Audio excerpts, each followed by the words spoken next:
Olá, tudo bom com você? Enfim, vocês vão conhecer um pouco mais de mim.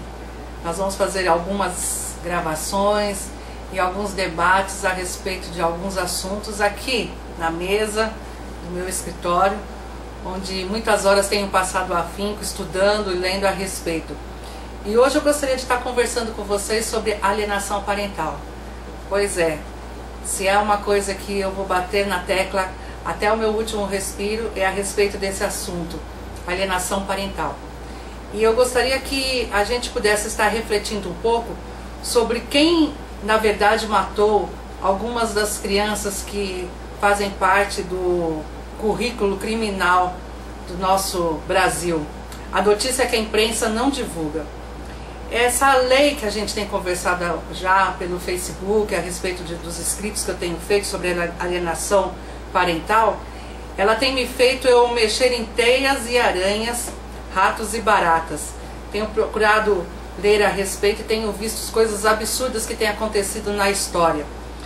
Veja bem, alienação parental mata.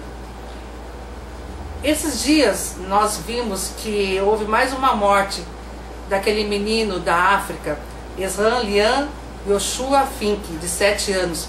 Ele foi encontrado morto em um freezer, no dia 4, se eu não me engano, de outubro, em um apartamento na República, região central da capital paulista. E ainda, como não lembrar de Igor e João Vitor dos Santos Rodrigues, de Isabela Nardoni, de Joaquim Pontes Marques e Bernardo Boldrini.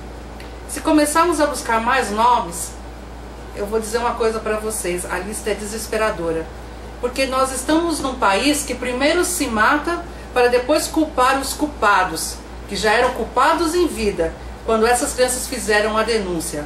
Mas a justiça sempre ouve o alienado, aquele que se coloca como o adulto vítima, amoroso, carinhoso, sofredor. E querem os nomes desses coitados alienados, conforme o termo da lei? Então vamos lá. Lian Anfik e Misri Shabani, mãe e padrasto daquele menino da África, Esran Lian. Leandro Boldrini e Graciele Ugolini, pai e madrasta de Bernardo Boldrini. Ana Carolina Jatobá e Alexandre Nardoni, madrasta e pai de Isabela Nardoni. João Alexandre Rodrigues e Eliana Aparecida Antunes, pai e madrasta de Igor e João Vitor dos Santos Rodrigues. Todos, vejam, todos, sem exceção. A justiça sempre se pronuncia o que o juiz lá de Três Passos, do Rio Grande do Sul, afirmou, o juiz Fernando Vieira dos Santos. Nesse caso, como não houve violência por tratar-se de questão afetiva, nós apostamos na preservação dos laços familiares. Preservação dos laços familiares. Vejam bem, todos, sem exceção, a justiça tapou os ouvidos ao clamor das crianças e entregou legalmente na mão dos seus algozes para que pudesse consumar a execução.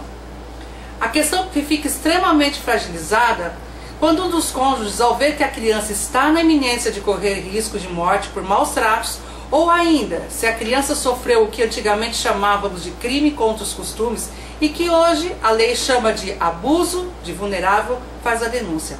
Esse cônjuge que está na defesa do menor sofre retaliação moral, psicológica de tal forma que se este cônjuge, se não tiver estrutura, enlouquece, pois a denúncia reverte contra ele e este passa a ser o alienador parental.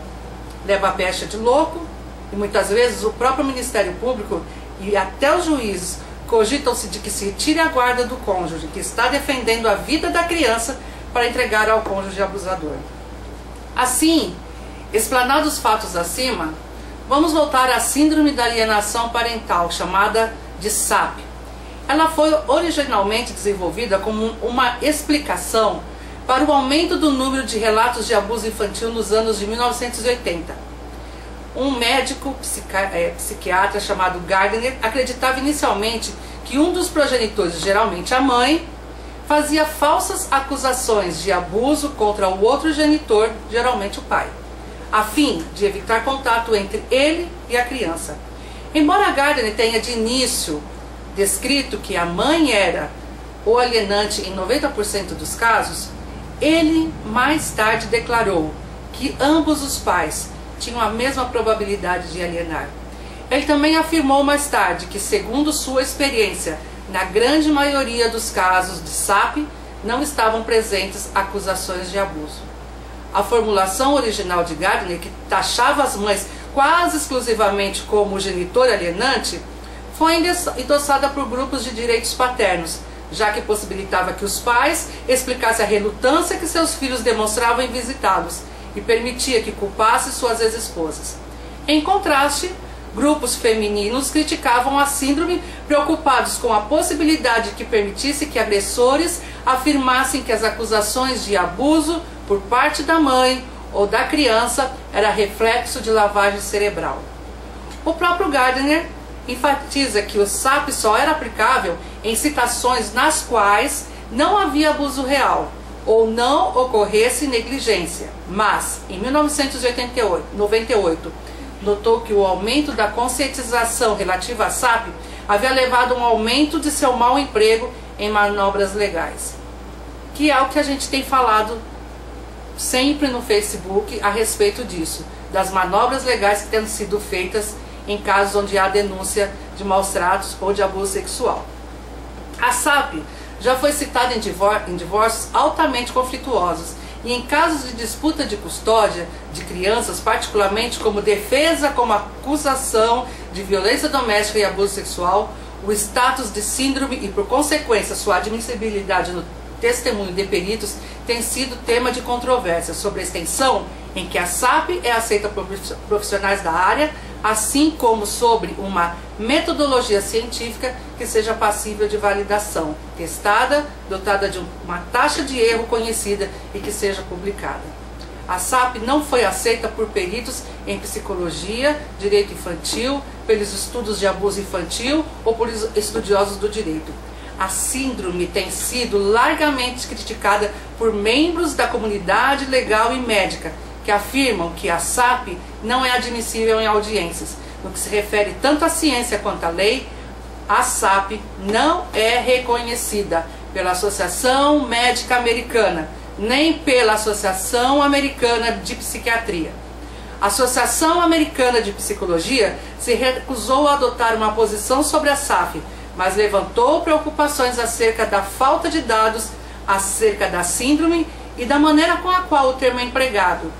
E a Força-Tarefa Presidencial em Violência e Família, promovida em 1996 por essa mesma associação, expressou a preocupação de que os avaliadores de custódia utilizam a SAP como a forma de dar a guarda das crianças ao pai, apesar de um histórico de violência. Preocupação essa que também é compartilhada por outros comentadores. Mas enfim, o Conselho Nacional Americano de Varas de Família e da Juventude rejeitou a SAP, recomendando que não fosse usada nas considerações de questão de custódia de menores. Mas, infelizmente, no Brasil, principalmente com a informatização do judiciário, para equalizar serviços, os tribunais em todo o país têm tido duas posturas. A primeira, não tem lido os processos. Nós, advogados, profissionais do direito, temos o trabalho de ouvir pessoalmente o problema do cliente. Fazemos uma pesquisa minuciosa sobre o fato. E o que a doutrina e jurisprudência têm decidido, formulamos a petição inicial fundamentada, enviamos aos tribunais. Ocorre que agora tudo gira em volta de números e códigos. Se o processo tiver aquela numeração ou aquele código, terá então a sentença A, ou B, ou C. Não se lê mais, não presta atenção nas provas. Hoje no judiciário, os problemas se transformam em números. Segundo, hoje o Tribunal Brasileiro está trabalhando em linha de produção. Perdeu-se todos os princípios gerais do direito, principalmente a pessoalidade do juiz e a livre convicção. Aquele contato olho no olho entre o juiz e as partes, onde muitas vezes, através do comportamento das partes em juízo, fazia o magistrado tirar as suas convicções, pautadas no livre convencimento. Precisamos reavaliar até onde a tecnologia é salutar para se fazer justiça. Termino hoje esta reflexão sobre a matéria da alienação parental, alertando aqueles que estão lendo ou que estão me ouvindo, que como sociedade somos coparticipantes desses homicídios. Infelizmente, até que isso não aconteça com você ou comigo, simplesmente lavamos as mãos. Ficamos sentados em nossa sala do sofá, esperando o noticiário de mais uma criança que virá a morrer. Já está tão comum que não causa mais nem comoção nacional. Que morram os filhos dos outros, desde que os meus fiquem vivos. É isso? Chega de indiferença. Chega desta letargia humana. Chega. Precisamos estagnar a morte em nosso meio. Mata-se fetos, embriões, bebês, crianças, e vamos nos calar? Da minha parte, enquanto tiver fôlego de vida, o Tribunal de Justiça de São Paulo, o Superior Tribunal de Justiça, o Supremo Tribunal Federal e até as instâncias internacionais, se necessário for, saberão que o nosso país, o Brasil, tem uma justiça omissa, covarde, tendenciosa e com certeza, mais uma vez, servirá de escárnio para o mundo. É tempo de mudança. Mudando o Brasil, a começar por São Paulo. Até logo.